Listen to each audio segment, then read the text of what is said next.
अस्सलाम वालेकुम दोस्तों, की हाल चाल है? ठीक हो? सेहत तबीयत ठीक है? ਅਸੀਂ ਅੱਜ ਆਏ ਹਾਂ ਭਾਈ ਸ਼ਾਹਜਹਾਨਾਂ ਦੀ ਦੁਕਾਨ ਤੇ। ਇਹਨਾਂ ਇੱਕ ਨਵੀਂ ਦੁਕਾਨ ਬਣਾਈ ਹੈ ਮਾਸ਼ਾਅੱਲਾ ਸੈਂਟਰ, ਸੇਲ ਸੈਂਟਰ। ਤੇ ਇਹਨਾਂ ਨੇ ਹਰ ਚੀਜ਼, ਜਿਹੜੀ ਵੀ ਚੀਜ਼ ਤੁਸੀਂ ਲਓਗੇ ਨਾ, ਉਹ 100 ਰੁਪਏ ਦੀ ਹੈ। ਇਹਨਾਂ ਨੇ ਸੇਲ ਲਾ ਦਿੱਤੀ ਹੈ। ਗੜਾ ਮੋੜ ਦੇ ਵਿੱਚ ਨਵੀਂ ਦੁਕਾਨ ਬਣਾਈ ਹੈ। ਆ ਭਾਈ ਰਾਣਾ ਨੇ ਚੈੱਕ ਕਰਾਨੇ ਆ ਤੁਹਾਨੂੰ। ਇਹ ਟੋਕਰੀਆਂ ਨੇ ਜੀ, ਸਾਰਾ ਮਾਲ ਹੈ। ਇਹ ਜਨਾਬ 100 ਰੁਪਏ ਦੇ ਵਿੱਚ ਇਹ ਚੀਜ਼ਾਂ ਨੇ। ਔਰ ਜਿਹੜੀ ਤੁਹਾਨੂੰ 250 300 ਦੀ ਚੀਜ਼ ਮਿਲਦੀ ਹੈ ਨਾ ਬਾਹਰੋਂ, ਕਰੀਮਾਂ ਵਗੈਰਾ, ਉਹ ਵੀ ਤੁਹਾਨੂੰ ਇਥੋਂ 100 ਰੁਪਏ ਦੀ ਮਿਲੇਗੀ।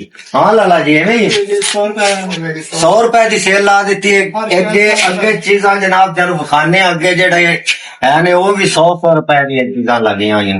ਔਰ ਬਹੁਤ ਹੀ ਅੱਛੀ ਨਵੀਂ ਦੁਕਾਨ ਹੈ ਭਾਈ। ਇਹ ਤੇ ਬੜਾ ਕੰਮ ਜਿਹੜਾ ਨਾ ਆਊਟ ਕਲਾਸ ਚੱਲ ਰਿਹਾ ਹੈ। ਔਰ ਭਾਈ ਰਾਜ ਤਸ਼ਰੀਫ ਲੈ ਕੇ ਆਉਣ और मजा आएगा ध्यान वेख के ना, और चस आवेगी। अगे आके चेक करावे जी। अच्छा जी, ए लाला जी, यह करीम जड़ी है, आ जड़ी है संदल, ये भी 100 रुपए दी है जी। 100 रुपए दी है जी। जानू 250 300 दी मार्केट च मिलेगी। ये भी 100 रुपए दी है। और ये परफ्यूम वगैरह ये भी 100 रुपए दे। अच्छा, ये टोटली हर चीज जितनी भी लगी पी है 100 रुपए दी। ये 100 रुपए दी है भी चीजा 100 रुपए दी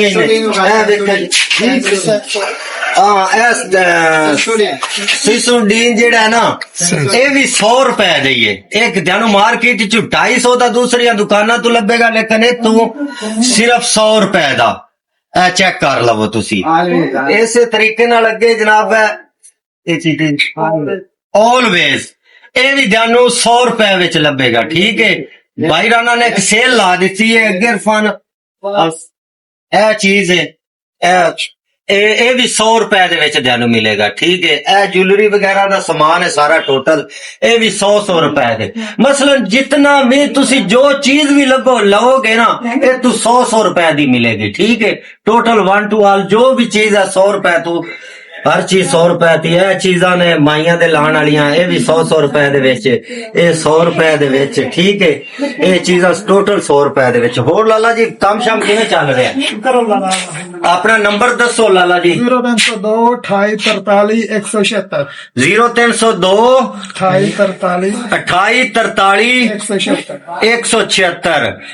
तुसी नंबर ते कॉल करके अगर जानो दुकान दा ना पता चले, तुसी इस नंबर ते कॉल करके ते आके भाई राणा कोलों हर चीज 100 रुपए दे विच ले सकदे हो।